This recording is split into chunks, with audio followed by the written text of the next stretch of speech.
Hola a todos, soy Rosa Méndez, soy anestesista del Hospital Universitario de la Princesa de Madrid y en esta sesión lo que voy a intentar es seguir como una línea temporal desde que el paciente ingresa en nuestras unidades de cuidados intensivos con la sospecha de sepsis hasta que finalmente se resuelve su proceso infeccioso. Y para ello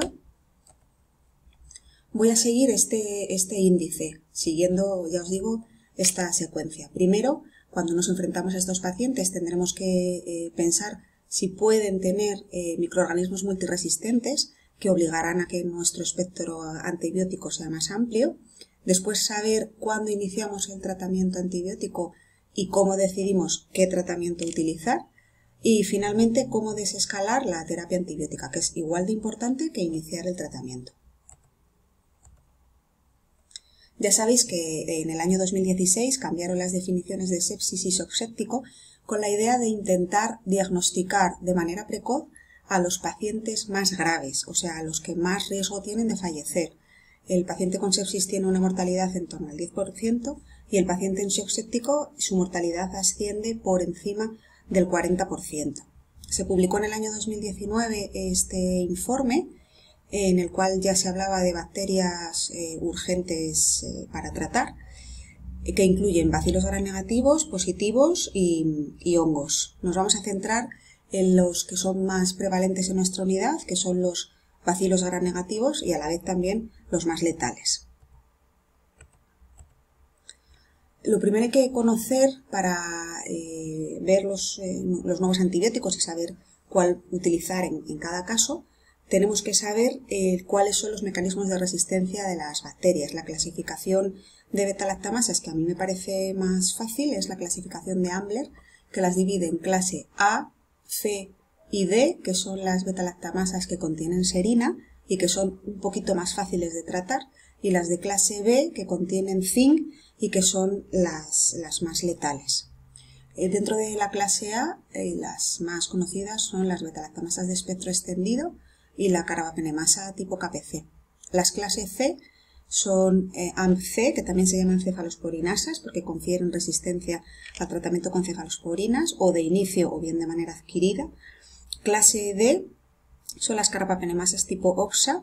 En nuestra unidad en el Hospital de la Princesa la más frecuente es OXA 48 y las clase B, que ya hemos dicho que son las metalo-beta-lactamasas. ¿Cómo predecimos? Esto es lo primero que tenemos que pensar, la presencia de microorganismos multiresistentes en el paciente. Primero tendremos que tener en cuenta los factores de riesgo clásicos, que tanto las guías europeas como las americanas pues ya nos hablan de los factores que todos conocemos, antibióticos previos, la estancia hospitalaria, tener enfermedades concomitantes, pues el fracaso renal con necesidad de hemodiálisis, enfermedades como la fibrosis quística, ¿no?, que hacen que los pacientes estén frecuentemente colonizados por bacilos resistentes, y también añaden el shock séptico. Yo creo que más que como un factor de riesgo de multiresistente, es un factor de riesgo de que, ojo, que en estos pacientes no podemos fallar porque su mortalidad es muy alta. Tendremos que conocer también, para pensar en multiresistentes, la ecología del paciente y la ecología de nuestra unidad y de nuestro hospital. Voy a referirme a lo largo de la sesión a este consenso firmado por Mensa y colaboradores, entre los cuales se encuentran varios de nuestros compañeros de anestesia, porque me parece que intentando hacer esta secuencia temporal de inicio a fin del tratamiento de la sepsis es un buen índice.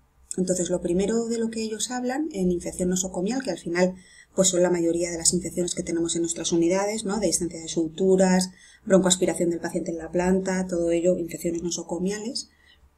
Es importante tener una muestra previa y una muestra en el momento que se produce la infección del paciente, tanto exudado nasofaringeo como exudado rectal. Se basan en que la mayoría de infecciones nosocomiales se producen por translocación bacteriana, bien de la microbiota intestinal o bien de la flora de la mucosa oral, que finalmente pues pasan de ser colonización a producir la infección.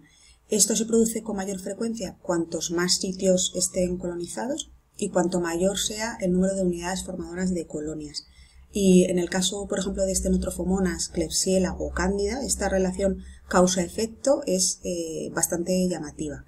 de tal forma que si un paciente tiene un exudado rectal con una Klebsiella resistente, ojo, porque será una colonización, pero en el momento en el que ese paciente, a lo largo de su estancia hospitalaria, tenga una infección, una sepsis, inicialmente deberíamos cubrir ese microorganismo que crece en el exudado rectal, porque con frecuencia será uno de los responsables de la infección en ese momento. Nosotros en nuestra unidad lo que hemos hecho es valorar la famosa torunda de bienvenida, ¿no? el nasofaringeo y el rectal, y al darnos cuenta de que en nuestra unidad Staph aureus methicillin resistente, pues la incidencia es prácticamente desdeñable, solo extraemos el exudado rectal, y lo hacemos tanto en los pacientes que ingresan con sepsis y shock séptico como, atentos, en los pacientes que ingresan de manera programada, después de una cirugía programada, pero que cumplen alguno de los criterios de sospecha de multiresistente que hemos visto anteriormente. Estar institucionalizado, antibiótico previo, estancia hospitalaria, enfermedades crónicas con riesgo de colonización. A cualquier paciente que ingresa en nuestra unidad de manera programada, con alguno de esos criterios, le sacamos una muestra de exudado rectal. Si a lo largo de su ingreso este paciente va todo bien y se va a su casa, pues nada, perfecto. Pero si a lo largo de su ingreso, por ejemplo, es una cirugía de colon que tiene una dehiscencia de suturas en el cuarto día posoperatorio y en su exudado rectal del inicio crece un bacilo multiresistente, inicialmente trataremos ese bacilo multiresistente porque con frecuencia será uno de los causales de la infección que tenga en el momento actual. Y tenemos que conocer la ecología local de nuestro hospital y de nuestra unidad. Este es el boletín del año 2022, que es el año anterior. En comparación con 2021, esto es muy interesante conocerlo porque vemos, por ejemplo, como E. coli pues está parecido. Klebsiella pneumoniae sí que ha disminuido, tanto BLE como Carbapenemasa. Ojo, porque ha aumentado Enterobacter cloacae resistente. Pseudomonas se mantiene igual y también se ha duplicado la Stenotrophomonas maltophilia resistente a cotrimosazol. Si sabemos esto, ya podremos dirigir nuestro tratamiento empírico. ¿Vale? Y en el caso de nuestra unidad, en nuestra UCI de anestesia, pues estos son los resultados. Principalmente tenemos bacilos gram negativos OXA48, como en el resto del hospital, y cocos gram positivos resistentes al linezolid, principalmente Staphylococcus epidermidis y Enterococo faecium, que dado que ahora existen muchos antibióticos antigram negativos, estos se están convirtiendo en nuestro quebradero de cabeza porque hay menos opciones terapéuticas para su tratamiento. Vale, y ya hemos hablado de qué pacientes puedo sospechar que tengan un microorganismo multiresistente. Ahora vamos a hablar de cuándo se inicia el tratamiento y con qué. Para iniciar el tratamiento, lo que nos dicen las guías, claro, si el paciente tiene una sepsis o un shock séptico, es fácil, lo antes que podamos. Si podemos sacar muestras del foco que pensemos que es el causal y muestras de hemocultivos, pues perfecto, iniciamos el antibiótico lo antes que podamos. Pero ¿qué pasa con esos pacientes que están críticamente enfermos, pero que inicialmente no sabemos si están en shock debido a una sepsis o debido a otra causa? Pues lo que nos dicen las guías de la Survivin es que a lo largo de las siguientes 3 horas intentemos hacer el diagnóstico diferencial para finalmente saber si tiene una sepsis o tiene otra patología. Y si después de esas 3 horas seguimos pensando que tiene una sepsis, entonces sí, empezar el antibiótico. ¿Por qué son esas 3 horas? Porque así como no hay estudios que avalen que el antibiótico en la primera hora o en la segunda mejore los resultados, sí que hay estudios que hablan que a partir de la 3ª o 5ª hora de retraso en el tratamiento antibiótico en el paciente en shock séptico sí aumenta la mortalidad. Entonces por eso son las 3 horas. Me refiero de nuevo al documento al consenso de Mensa y colaboradores, que nos dicen que además del paciente con sepsis o con shock séptico, también tenemos que tener en cuenta a pacientes que tienen mucho riesgo de tener una sepsis o un shock séptico, y si los detectamos antes y empezamos a tratarlos antes, no estarán indefectiblemente en este punto que llaman punto de no retorno a partir del cual, a pesar de tener un tratamiento antibiótico adecuado, pues no conseguiremos mejorar los resultados. Estos pacientes, ellos dan como criterios el síndrome de respuesta inflamatoria sistémica, más tener comorbilidades y más tener unos biomarcadores compatibles elevados. Estos pacientes habría que iniciar el tratamiento antibiótico empírico lo antes que se pueda, porque al inicio de la infección se juntan varias cosas que nos pueden llevar a este punto de no retorno. Y es que el inóculo bacteriano será muy elevado, desconocemos cuál es el microorganismo que produce la infección, el volumen de distribución también será alto y la probabilidad de estar cerca, bueno, en realidad desconocemos cómo estamos de cerca del punto de no retorno, con lo cual cuanto antes empecemos el tratamiento, mejor serán los resultados. Recomienda las guías en el caso de gram negativos utilizar doble cobertura antibiótica en el paciente con sepsis o sos séptico y también recomiendan desescalarla lo antes que se pueda, cuando ya tengamos resultados microbiológicos. También recomiendan, en cuanto a cómo poner el tratamiento antibiótico, tener en cuenta la farmacocinética y farmacodinamia. Recomiendan siempre utilizar, si se puede, un betalactámico, asociado o no a otro antibiótico, pero siempre utilizar un betalactámico, que ya sabéis que inicialmente la primera dosis se pone una dosis alta, en bolo, para que pueda alcanzar una concentración plasmática adecuada que impida que ese inóculo bacteriano inicial siga aumentando y aumente su CMI.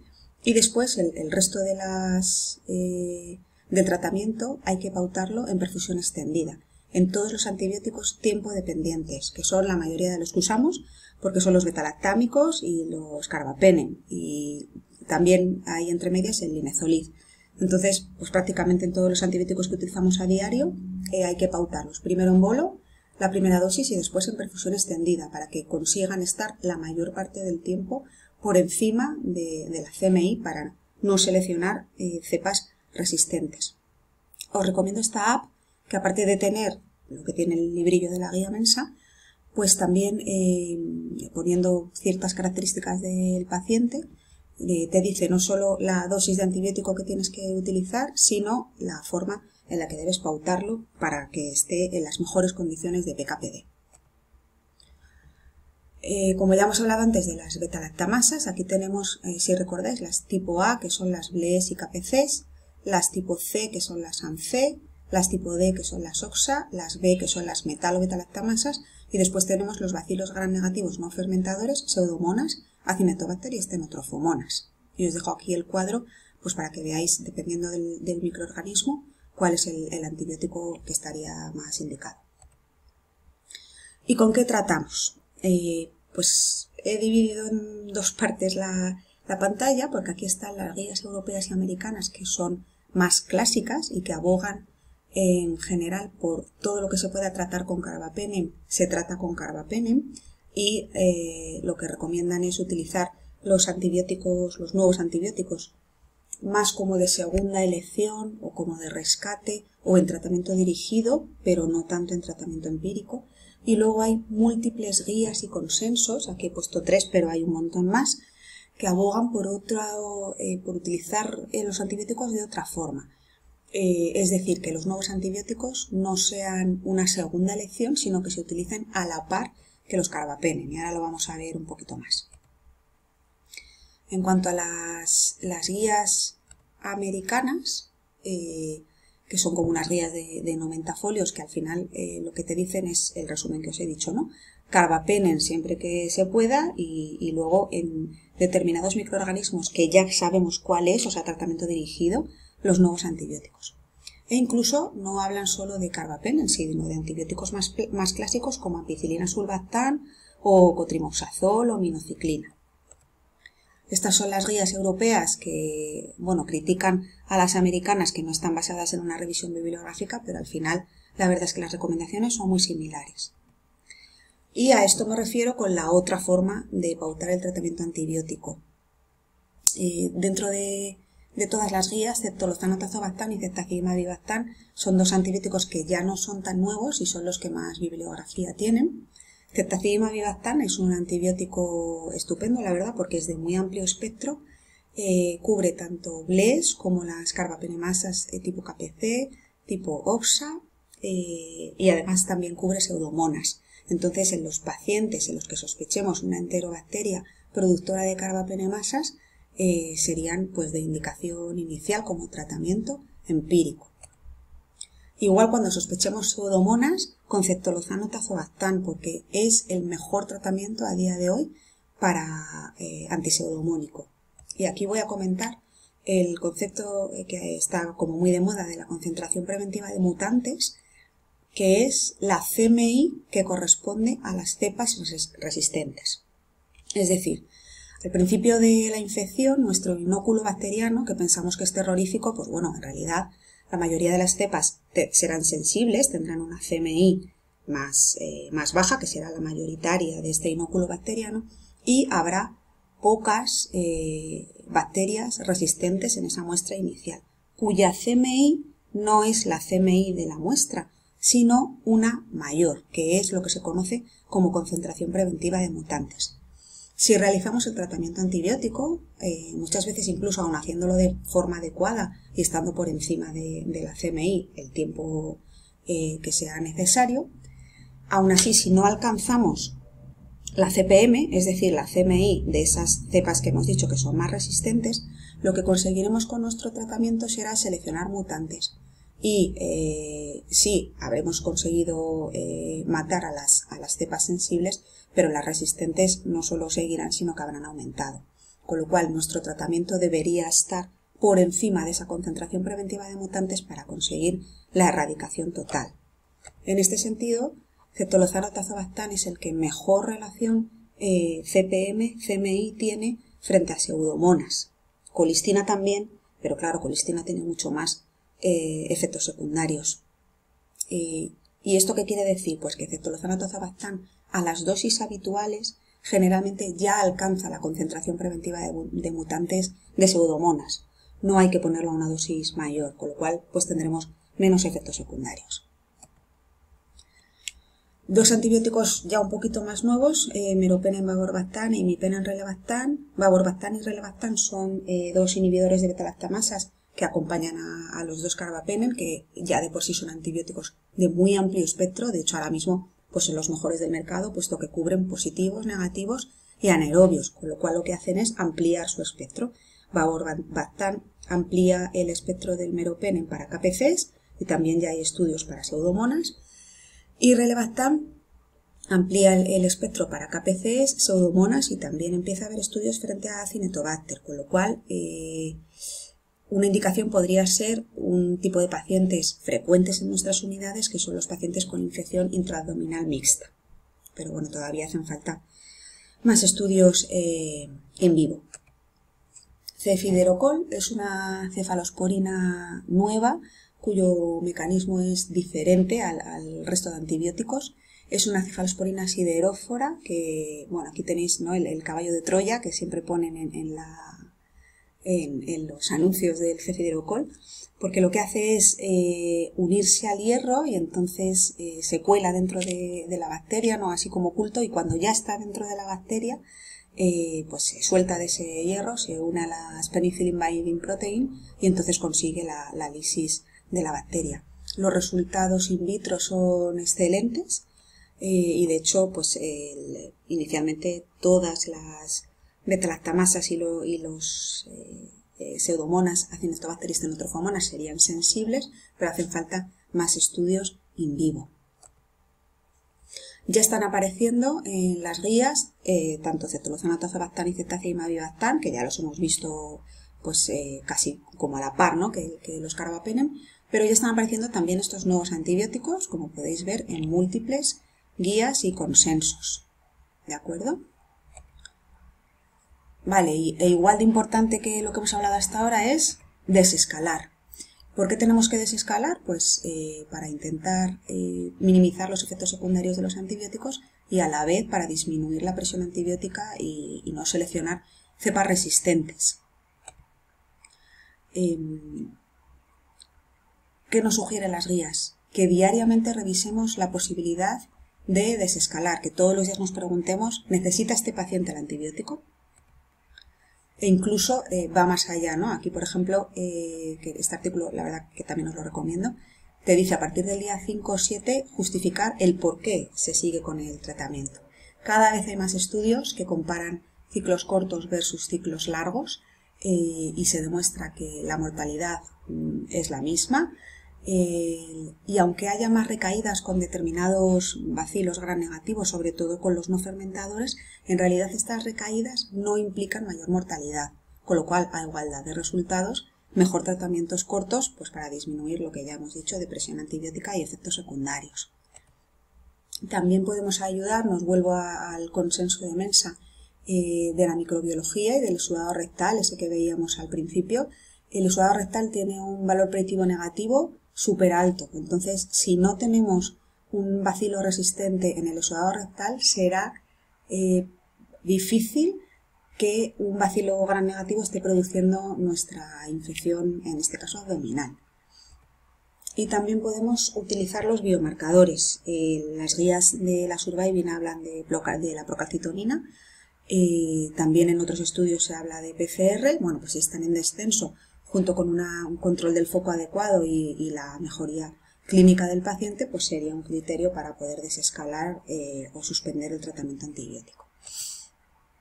Como artículo resumen, el que os he dicho, ¿no? Para seguir toda la secuencia desde que el paciente ingresa hasta que desaparece el cuadro infeccioso. Pensar siempre en qué pacientes, aparte de los que tienen sepsis isoséptico, tienen más riesgo porque están más cerca ¿no? en la curva de desarrollar una sepsis o un isoséptico, detectarlos antes y tratarlos antes. Siempre inicialmente con terapia de amplio espectro. Conocer la ecología tanto de nuestra unidad como del paciente para sospechar si tiene multiresistentes y por lo tanto ampliar el espectro antibiótico. Como tratamiento empírico, lo que ya hemos dicho, amplio espectro. Yo mi recomendación, esto ya es una opinión personal, es no tanto lo que dicen las guías europeas y americanas, que son más clásicas, sino poner los nuevos antibióticos a la altura de los carbapenem, como una estrategia de ahorrar carbapenem. Y bueno, porque son antibióticos muy buenos, ciertamente. Y finalmente pensar siempre en desescalar. Después de 7 días, hay también estudios con 5 días, pues 5 o 7 días, si la clínica, los biomarcadores y la microbiología y el control del foco pues están a favor, desescala. Desescala, vamos, o termina el tratamiento. Y nada más, estas son las conclusiones, que es lo que hemos ido comentando con este artículo resumen, y muchas gracias.